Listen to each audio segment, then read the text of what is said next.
अच्छा होता दलगत भावनाओं से उठ करके देश हित में संविधान की चर्चा हुई होती तो समृद्धि मिलती अनेक देश की नई पीढ़ी को।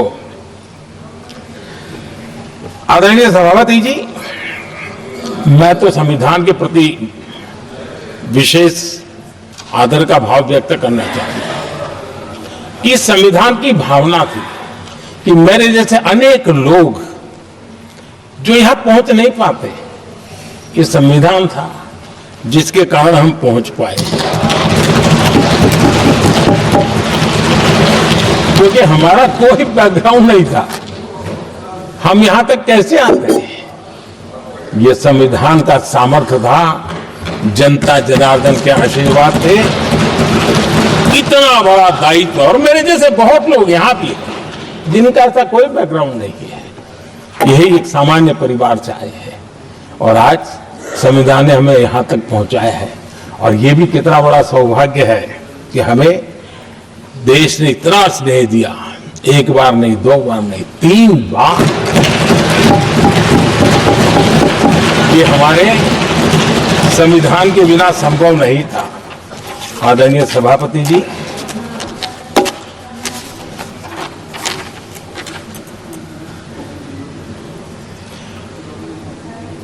उतार चढ़ाव तो आए, कठिनाइयां भी आई, रुकावटें भी आई, लेकिन मैं फिर एक बार देश की जनता को नमन करता हूं कि देश की जनता पूरी ताकत के साथ संविधान के साथ खड़ी रही।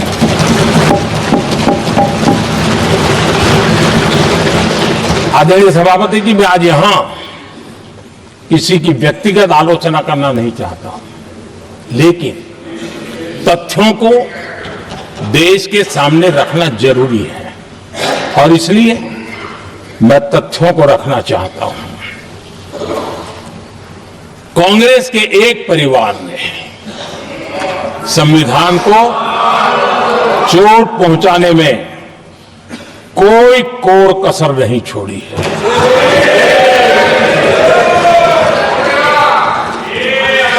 और मैं इसलिए एक परिवार का उल्लेख करता हूं कि 75 साल की हमारी यात्रा में 55 साल एक ही परिवार ने राज किया है।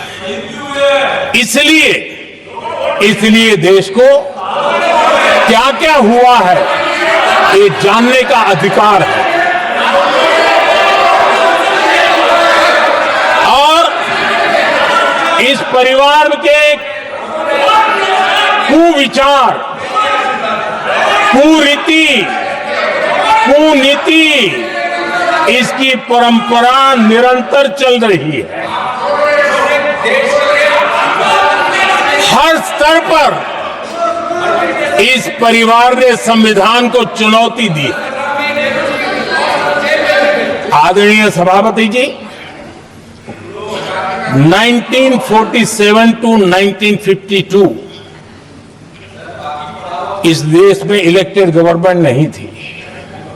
एक अस्थाई व्यवस्था थी, एक सिलेक्टेड सरकार थी और चुनाव नहीं हुए थे।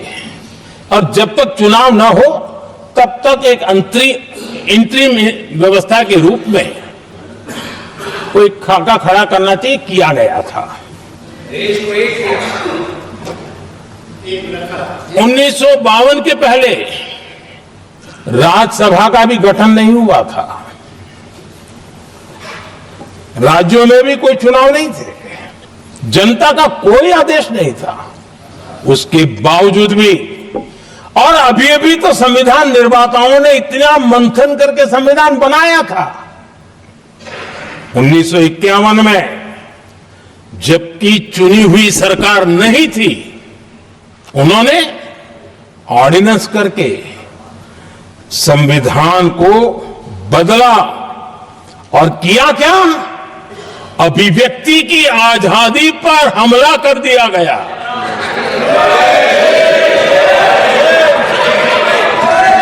और ये संविधान निर्माताओं का भी अपमान था, क्योंकि ऐसी बातें कोई संविधान सभा में नहीं आई होगी, ऐसा नहीं है, लेकिन वहां उनकी चली नहीं। तो बाद में जैसे ही मौका मिला उन्होंने अभिव्यक्ति की इस आजादी को उस पर उन्होंने हथौड़ा मार दिया। और ये संविधान निर्माताओं का घोर अपमान है। अपने मन की चीजें जो संविधान सभा के अंदर नहीं करवा पाए वो उन्होंने पिछले दरवाजे से किया, और वो भी चुनी हुई सरकार के वो प्रधानमंत्री नहीं थे, उन्होंने पाप किया था। इतना ही नहीं, आदरणीय सभापति जी, उसी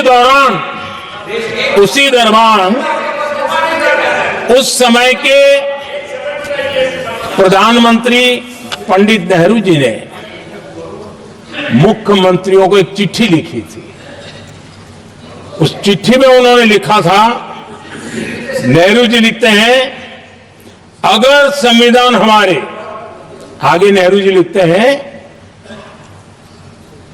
अगर संविधान हमारे रास्ते के बीच में आ जाए, ये नेहरू जी लिख रहे हैं, अगर संविधान हमारे रास्ते के बीच में आ जाए, आगे नेहरू जी कह रहे हैं, तो हर हाल में संविधान में परिवर्तन करना चाहिए। ये नेहरू जी ने मुख्यमंत्रियों को चिट्ठी लिखी।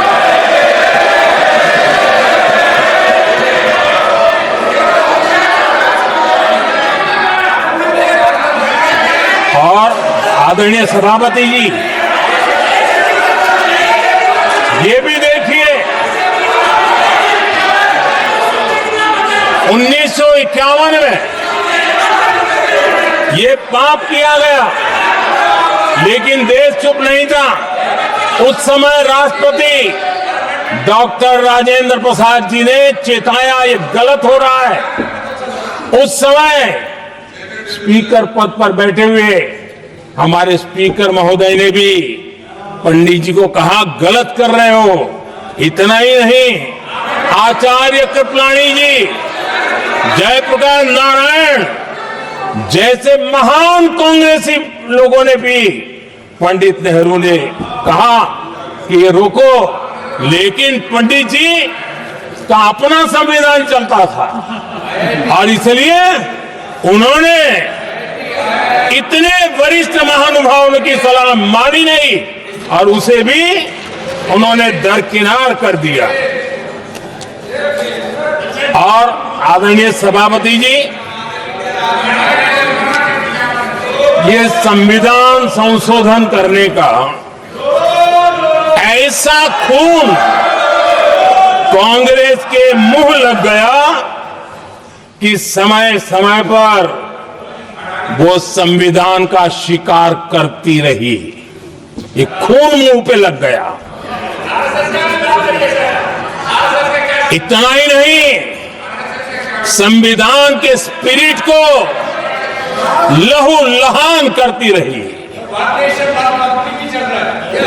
आदरणीय सभापति जी, करीब 6 दशक में 75 बार संविधान बदला गया। आदरणीय सभापति जी, जो बीज देश के पहले प्रधानमंत्री जी ने बोया था, उस बीज को खाद पानी देने का काम एक और प्रधानमंत्री ने किया। उनका नाम था श्रीमती इंदिरा गांधी।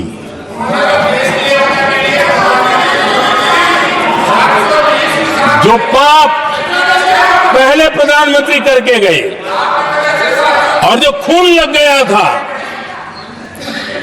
1971 में, सुप्रीम कोर्ट का एक फैसला आया था। उस सुप्रीम कोर्ट के फैसले को संविधान बदल करके पलट दिया गया